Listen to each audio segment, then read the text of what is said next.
Hi welcome back to my channel. ನಮ್ಮ ಮನೆಯಲ್ಲಿ ಅತ್ತೆ, ಮಾವ, ನಾನು, ನನ್ನ ಗಂಡ, ನನ್ನ ಮೈದುನ ಮತ್ತು ಅವನ ತಂಗಿ ಇದ್ದಾರೆ. ನಾವು 3 ವರ್ಷದ ಮಕ್ಕಳನ್ನು ಸಹ ಹೊಂದಿದ್ದೇವೆ. ರಾಜೇಶ್ ಜೊತೆ ನನ್ನ ಮದುವೆ 5 ವರ್ಷಗಳ ಹಿಂದೆ ಆಗಿತ್ತು. ರಾಜೇಶ್ ಒಂದು ಮೆಡಿಕಲ್ ಏಜೆನ್ಸಿಗೆ ಮ್ಯಾನೇಜರ್ ಆಗಿ ಕೆಲಸ ಮಾಡುತ್ತಿದ್ದರು ಮತ್ತು ಅವರಿಗೆ ಉತ್ತಮ ಸಂಬಳವಿತ್ತು. ಆದ್ದರಿಂದ ನಮಗೆ ಯಾವುದೇ ತೊಂದರೆಗಳಿಲ್ಲದೆ ಜೀವನವು ಚೆನ್ನಾಗಿ ಸಾಗುತ್ತಿತ್ತು. ನನ್ನ ಮಾವ ಶಾಲೆಯಲ್ಲಿ ಶಿಕ್ಷಕರಾಗಿ ಕೆಲಸ ಮಾಡುತ್ತಿದ್ದರು. ಇದರಿಂದ ನಮಗೆ ಒಂದು ಬಲವಿದ್ದ ಹಾಗೆ. ಆದರೆ ಅವರು 3 ವರ್ಷಗಳ ಹಿಂದೆ ಅನಾರೋಗ್ಯದ ಕಾರಣದಿಂದಾಗಿ ಸ್ವಯಂ ನಿವೃತ್ತಿ ಪಡೆದರು. ಅವರು ಮನೆಯಲ್ಲಿ ಇದ್ದು ಆಗಾಗ ಹೊಲವನ್ನು ನೋಡಿಕೊಳ್ಳುತ್ತಿದ್ದಾರೆ ಮತ್ತು ಸ್ವಲ್ಪ ಸಣ್ಣ ಪುಟ್ಟ ವ್ಯವಸಾಯಗಳನ್ನು ಮಾಡುತ್ತಾರೆ. ನನ್ನ ಅತ್ತೆ ಮನೆಯಲ್ಲಿ ನನ್ನೊಂದಿಗೆ ಇರುತ್ತಾರೆ. ನನ್ನ ಮೈದುನ ರವಿ ಒಂದು ಪ್ರತಿಷ್ಠಿತ ಕಾಲೇಜಿನಲ್ಲಿ ಎಂಎ ಮಾಡುತ್ತಿದ್ದಾನೆ. ಅವನು ನೋಡಲು ನನ್ನ ಗಂಡನಿಗಿಂತ ಸುಂದರವಾಗಿದ್ದಾನೆ ಮತ್ತು ತುಂಬಾ ಫಿಟ್ ಆಗಿದ್ದಾನೆ. ಅವನು ಎಲ್ಲರೊಂದಿಗೆ ಚೆನ್ನಾಗಿ ಮಾತನಾಡುತ್ತಾನೆ. ಅವನ ವಯಸ್ಸು 26 ವರ್ಷ, ಇನ್ನೂ ಮದುವೆಯಾಗಿಲ್ಲ. ಅವನು ಹೆಚ್ಚಾಗಿ ಊರಲ್ಲೇ ಇರುತ್ತಾನೆ ಮತ್ತು ಆಗಾಗ ಮನೆಗೆ ಬರುತ್ತಿರುತ್ತಾನೆ. ಈ ಕಥೆಯು 1 ವರ್ಷದ ಹಿಂದೆ ನಡೆದ ಘಟನೆಯನ್ನು ಆಧರಿಸಿದೆ. ಅದು ಸುಮಾರು ಜನವರಿ ತಿಂಗಳು. ತುಂಬಾ ಚಳಿಯಿತ್ತು. ನನ್ನ ಜೀವನದಲ್ಲಿ ಎಲ್ಲವೂ ಚೆನ್ನಾಗಿ ನಡೆಯುತ್ತಿತ್ತು. ನಾನು ಆಕರ್ಷಕವಾದ ಮಹಿಳೆಯಾಗಿದ್ದೆ ಮತ್ತು ನನ್ನ ಬಗ್ಗೆ ನನಗೆ ತುಂಬಾ ಹೆಮ್ಮೆ ಇತ್ತು. ನಾನು ಎಲ್ಲಿಗೆ ಹೋದರೂ ಜನರು ನನ್ನನ್ನು ನೋಡುತ್ತಿದ್ದರು. ನಾನು ನನ್ನ ಗಂಡನಿಂದ ಸಂತೋಷವಾಗಿರಲಿಲ್ಲ. ನನಗೆ ಯಾವುದೇ ಕೊರತೆ ಇರಲಿಲ್ಲ. ನನ್ನ ಗಂಡನಿಂದ ನನಗೆ ಬೇಕಾದ ಎಲ್ಲವೂ ಸಿಕ್ಕಿತ್ತು. ನನ್ನ ಗಂಡ ಸ್ವಲ್ಪ ದಪ್ಪ ಮತ್ತು ಉದ್ದವಾಗಿದ್ದರು. ನನಗೆ ಯಾವುದೇ ಸಮಸ್ಯೆ ಇರಲಿಲ್ಲ. ನಾನು ಕೂಡ ಸಂತೋಷವಾಗಿದ್ದೆ. ಹೀಗಿರುವಾಗ ನನ್ನ ಗಂಡನಿಗೆ 15 ದಿನಗಳ ಕಾಲ ಕಚೇರಿ ಕೆಲಸದ ಮೇಲೆ ಮುಂಬೈಗೆ ಹೋಗಬೇಕಾಯಿತು. ಅವರಿಗೆ ಇಷ್ಟವಿಲ್ಲದಿದ್ದರೂ ಅವರು ಹೋದರು. ಅವರು ಹೋಗಿ 3 ದಿನಗಳಾಗಿದ್ದವು. ಆದರೆ ನನಗೆ ಆಗಲೇ ತಡೆದುಕೊಳ್ಳಲು ಸಾಧ್ಯವಾಗದಷ್ಟು ಹಸಿವಾಗಿ ಆಗಿತು. ಆದ್ದರಿಂದ ನನಗೆ ನಾನೇ ದೇವರು ಕೊಟ್ಟ ಕೈಗಳಿಂದ ಕೆಲಸ ಮಾಡಿಕೊಳ್ಳಲು ಪ್ರಾರಂಭಿಸಿದೆ. ಆದರೆ ಅದು ಸಾಕಾಗುತ್ತಿರಲಿಲ್ಲ. ನಿಜವಾದ ಸುಖ ನನಗೆ ಸಿಗುತ್ತಿರಲಿಲ್ಲ. ಹೀಗೆ 10 ದಿನಗಳು ಕಳೆದವು. ಒಂದು ದಿನ ಬೆಳಿಗ್ಗೆ ನನ್ನ ಮೈದುನ ರವಿ ಮನೆಗೆ ಬಂದನು. ಅವನು ಸಂಜೆಯವರೆಗೆ ಇದ್ದು ಹೊರಡಲು ನಿಂತಿದ್ದನು. ಆ ದಿನ ನಮ್ಮ ದೂರದ ಸಂಬಂಧಿಗಳಲ್ಲಿ ಒಬ್ಬರು ತೀರಿಕೊಂಡರು ಎಂಬ ಸುದ್ದಿ ಬಂದಿತ್ತು. ಅವರು ತುಂಬಾ ಅನಾರೋಗ್ಯದಿಂದ ಬಳಲುತ್ತಿದ್ದರು. ಆದ್ದರಿಂದ ನನ್ನ ಅತ್ತೆ ಮಾವ ಅಲ್ಲಿಗೆ ಹೋಗಬೇಕಾಯಿತು. ಅವರು ರವಿಯನ್ನು ಮನೆಯಲ್ಲಿ ಇರಲು ಹೇಳಿ ಊರಿಗೆ ಹೊರಟರು. ನಾನು ಮತ್ತು ರವಿ ತುಂಬಾ ಆತ್ಮೀಯರಾಗಿದ್ದೆವು ಮತ್ತು ನಾವು ಒಬ್ಬರನ್ನೊಬ್ಬರು ತಮಾಷೆ ಮಾಡುತ್ತಿದ್ದೆವು. ನಾವಿಬ್ಬರೂ ಒಳ್ಳೆಯ ಸ್ನೇಹಿತರಾಗಿದ್ದೆವು. ಅಂದು ರಾತ್ರಿ ನಾವು ಊಟ ಮಾಡಿ ಮಲಗಿಕೊಂಡೆವು. ಆದರೆ ನನಗೆ ನಿದ್ದೆ ಬರುತ್ತಿರಲಿಲ್ಲ, ಏಕೆಂದರೆ ನಾನು ತುಂಬಾ ಹಂಬಲಿಸುತ್ತಿದ್ದೆ. ಗಂಡ ಮತ್ತು ಹೆಂಡತಿ ತುಂಬಾ ಸಂತೋಷವಾಗಿರಬಹುದು ಎಂಬ ಹಂಬಲದಿಂದ ನನಗೆ ಯಾವಾಗ ನಿದ್ದೆ ಬಂತು ಎಂದು ಗೊತ್ತಾಗಲಿಲ್ಲ. ಮರುದಿನ ಬೆಳಿಗ್ಗೆ ನಾನು ಸ್ನಾನಗೃಹಕ್ಕೆ ಹೋದಾಗ ಸ್ನಾನಗೃಹದ ಬಾಗಿಲು ತೆರೆದಿತ್ತು ಮತ್ತು ರವಿ ಸ್ನಾನ ಮಾಡುತ್ತಿದ್ದನು. ಅವನು ಬಾಗಿಲು ಹಾಕಿಕೊಳ್ಳುವುದನ್ನು ಮರೆತಿದ್ದನು. ನನ್ನ ಕಣ್ಣು ಅವನ ದೊಡ್ಡದಾದ ಮತ್ತು ಕಪ್ಪಾದ ಗುಂಡಿಯ ಮೇಲೆ ಬಿತ್ತು. ಅದು ನೇತಾಡುತ್ತಿತ್ತು ಮತ್ತು ತುಂಬಾ ಗಟ್ಟಿಯಾಗಿತ್ತು. ಅವನು ಏನೂ ಪ್ರತಿಕ್ರಿಯಿಸಲಿಲ್ಲ ಅಥವಾ ಏನೂ ಆಗಲಿಲ್ಲ ಎಂದು ತೋರುತ್ತದೆ. ಅದನ್ನು ನೋಡಿ ನನಗೆ ಒಂಥರ ಅನಿಸಿತು ಮತ್ತು ನಾಚಿಕೆಯಾಯಿತು. ನಾನು ಅಡುಗೆ ಮನೆಗೆ ಹೋದೆ. ನಂತರ ನನ್ನ ಮೈದುನ ನಾನು ಊರಿಗೆ ಹೋಗಿ ಸಂಜೆ ಬರುತ್ತೇನೆಯೇ ಎಂದು ಹೇಳಿ ಹೊರಟು ಹೋದನು. ನಾನು ಇಡೀ ದಿನ ಅವನನ್ನೇ ನೆನೆಸಿಕೊಂಡು ತುಂಬಾ ಕಾಮಗೊಂಡಿದ್ದೆ. ಅವನು ತುಂಬಾ ದೊಡ್ಡವನಾಗಿದ್ದನು ಮತ್ತು ಕಪ್ಪಾಗಿದ್ದನು. ಅಣ್ಣ ತಮ್ಮ ಇಬ್ಬರೂ ತುಂಬಾ ಫಿಟ್ ಆಗಿದ್ದರು. ನಾನು ತುಂಬಾ ದಿನಗಳಿಂದ ಬೇರೆ ಯಾರನ್ನೂ ನೋಡಿರಲಿಲ್ಲ. ಸಂಜೆ ರವಿ ಮನೆಗೆ ಬಂದಾಗ ರಾತ್ರಿ ಊಟದ ನಂತರ ನಾವು ಮಾತನಾಡುತ್ತಿದ್ದೆವು. ಆಗ ನಾವು ಈಗ ಮಲಗೋಣ, ತುಂಬಾ ರಾತ್ರಿಯಾಗಿದೆ ಎಂದು ಹೇಳಿದೆ. ಆಗ ರವಿ ಅತ್ತಿಗೆ ನನಗೆ ಇನ್ನೊಂದು ಕಂಬಳಿ ಬೇಕು. ರಾತ್ರಿ ತುಂಬಾ ಚಳಿ ಇದೆ ಎಂದ. ನಾನು ನನ್ನ ಕೋಣೆಯಲ್ಲಿ ಅಲ್ಮೇರಾದ ಮೇಲಿದೆ, ಅದನ್ನು ತೆಗೆಯಬೇಕು ಎಂದು ಹೇಳಿದೆವು. ನಾವು ನಮ್ಮ ಮಲಗುವ ಕೋಣೆಗೆ ಹೋದೆವು. ಆದರೆ ಅವನ ಕೈಗೆ ಅದು ಸಿಗುತ್ತಿರಲಿಲ್ಲ, ಅದು ಎತ್ತರದಲ್ಲಿತ್ತು.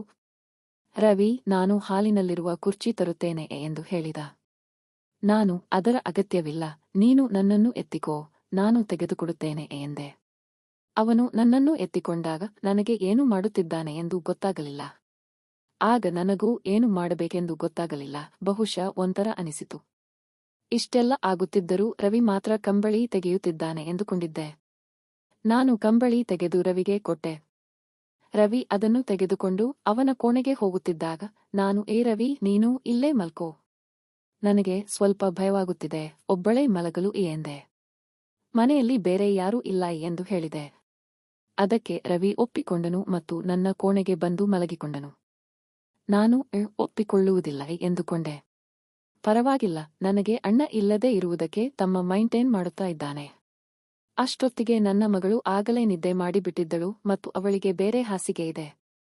ನಾನು ಸೀರೆಯಲ್ಲೇ ಇದ್ದೆ ಮತ್ತು ಅದನ್ನು ಬಿಚ್ಚಿಡಬೇಡ ಎಂದು ನಿರ್ಧರಿಸಿದೆ. ಹಾಗೆ ಸೀರೆಯಲ್ಲೇ ಮಲಗಿಕೊಂಡೆ. ರವಿ ಬನಿಯನ್ ಮತ್ತು ಚಡ್ಡಿಯಲ್ಲಿ ಮಲಗಿದ್ದ ಮತ್ತು ಒಂದು ಕಂಬಳಿ ಹೊದ್ದುಕೊಂಡಿದ್ದ. ನಾನು ಇನ್ನೊಂದು ಕಂಬಳಿ ಹೊದ್ದುಕೊಂಡಿದ್ದೆ. ಲೈಟ್ ಆಫ್ ಮಾಡಿ ಮಲಗಿಕೊಂಡೆವು. ಲೈಟ್ ಆಫ್ ಮಾಡಿದ ಮೇಲೆ ನನಗೆ ಕಷ್ಟವಾಯಿತು. ಯಾಕೋ ನನಗೆ ಕತ್ತಲಲ್ಲಿ ಮಲಗಲು ಆಗಲಿಲ್ಲ. ಏಕೆಂದರೆ ನನ್ನ ಮೈದುನನನ್ನು ನಾನು ನೋಡಬೇಕು ಎಂದು ಅನಿಸುತ್ತಿತ್ತು. ನಾನು ನೈಟ್ ಲ್ಯಾಂಪ್ ಆನ್ ಮಾಡಿದೆ ಮತ್ತು ಅದರಿಂದ ಬಂದ ಬೆಳಕು ರೂಮ್ ತುಂಬಾ ಇತ್ತು. ಆಗ ರಾತ್ರಿ 12 ಗಂಟೆ ಆಗಿತ್ತು ಎಂದು ತೋರುತ್ತದೆ. ಅವನು ಮಲಗಿದ್ದ, ಆದರೆ ನನಗೆ ನಿದ್ದೆ ಬರುತ್ತಿರಲಿಲ್ಲ. ಯಾಕೋ ಸೀರೆಯಲ್ಲಿ ಮಲಗಲು ಕಷ್ಟವಾಗುತ್ತಿತ್ತು ಅನಿಸಿತು. ನಾನು ಇರಲು ಆಗಲ್ಲ ಎಂದು ಅನಿಸಿತು. ಏಕೆಂದರೆ ನನ್ನ ಪಕ್ಕದಲ್ಲಿ ಮಲಗಿರುವ ನನ್ನ ಮೈದುನ ನನ್ನ ಬೆಂಕಿ ಆರಿಸಬಲ್ಲವನು. ಅವನಿಗೆ ಅಷ್ಟು ಶಕ್ತಿ ಇದೆ. ನೋಡಿದರೆ ಗೊತ್ತಾಗಿಬಿಡುತ್ತದೆ. ಅಷ್ಟು ಫಿಟ್ ಆಗಿ ಮತ್ತು ಆಕರ್ಷಕವಾಗಿ ಇದ್ದಾನೆ. ನಾನು ರವಿ ಕಡೆ ನೋಡಿದೆ. ರವಿ ನನ್ನ ಕಡೆ ಮುಖ ಮಾಡಿ ಮಲಗಿದ್ದ. ನಾನು ಕಂಬಳಿ ತೆಗೆದು ಹಾಕಿ ಈಗ ಹೇಗಾದರೂ ಮಾಡಿ ರವಿಯನ್ನು ಎಬ್ಬಿಸಬೇಕಲ್ಲ ಎಂದು ಅನಿಸಿತು. ಅವನನ್ನು ಎಕ್ಸ್ಪೋಸ್ ಮಾಡಬೇಕಲ್ಲ ಎಂದು ಅನಿಸಿತು. ಅದನ್ನು ನೋಡಿ ಅವನು ಟೆಂಪ್ಟ್ ಆಗಿ ಮುಂದೆ ಏನಾದರೂ ಮಾಡಲು ಸಾಧ್ಯತೆ ಇದೆ ಎಂದು ನನಗೆ ಅನಿಸಿತು. ಆಗ ನಾನು ರವಿ ಹೊದ್ದಿದ್ದ ಕಂಬಳಿಯನ್ನು ಹಿಡಿದು ಕೆಳಗೆ ಬಿಸಾಡಿ ನಾನು ಮಲಗಿರುವ ಹಾಗೆ ನಾಟಕ ಮಾಡಿದೆ. ಆಗ ನನ್ನ ಹಿಂದೆ ಏನೋ ಅಲುಗಾಟ ಅನಿಸಿತು. ಆದರೆ ಚಳಿಯಿಂದಾಗಿ ರವಿ ಎಚ್ಚರವಾಗಿದ್ದ.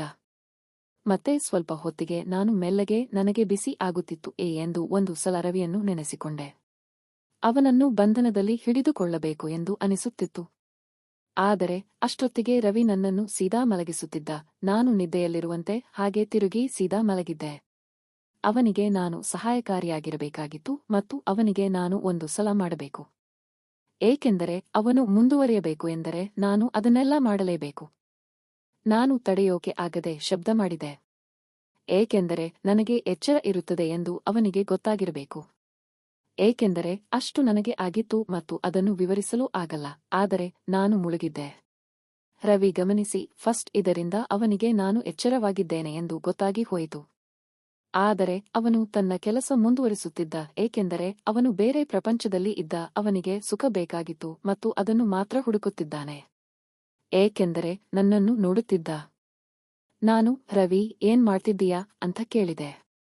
ಆದರೆ ರವಿ ಅತ್ತಿಗೆ ನಿಮ್ಮ ಯೌವನ ಸ್ವಲ್ಪ ಮಜಾ ಮಾಡ್ತಿದ್ದೇನೆ ಅಂದ.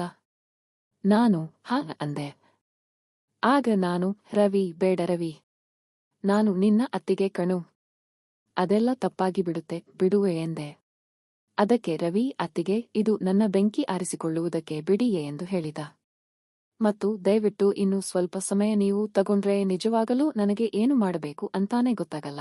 ದಯವಿಟ್ಟು ಇಲ್ಲ ಅಂತ ಬೇಡಿ. ನನಗೂ ಮದುವೆ ಆಗಿಲ್ಲ, ನಿಮ್ಮ ಹತ್ರನೂ ಅಣ್ಣ ಇಲ್ಲ. ನಾನು ಅದೆಲ್ಲ ಅರ್ಥ ಮಾಡಿಕೊಂಡು ಇಲ್ಲಿವರೆಗೂ ಬಂದಿದ್ದೇನೆ, ಪ್ಲೀಸ್ ಅತ್ತಿಗೆ ಅಂದ. ಈಗ ನಾನು ಅವನಿಗೆ ಪೂರ್ಣ ಸಹಕಾರ ನೀಡುತ್ತಿದ್ದೆ. ನನ್ನ ಮನಸ್ಥಿತಿ ಮತ್ತು ಅವನ ಮನಸ್ಥಿತಿ ಎರಡೂ ಒಂದೇ ಆಗಿತ್ತು. ಆಗ ನಾನು ರವಿ ಇನ್ನು ನನ್ನನ್ನು ಕಾಯಿಸಬೇಡ, ಇಲ್ಲ ಅಂದ್ರೆ ನಾನು ಸತ್ತು ಹೋಗ್ತೀನಿ ಎಂದೆ.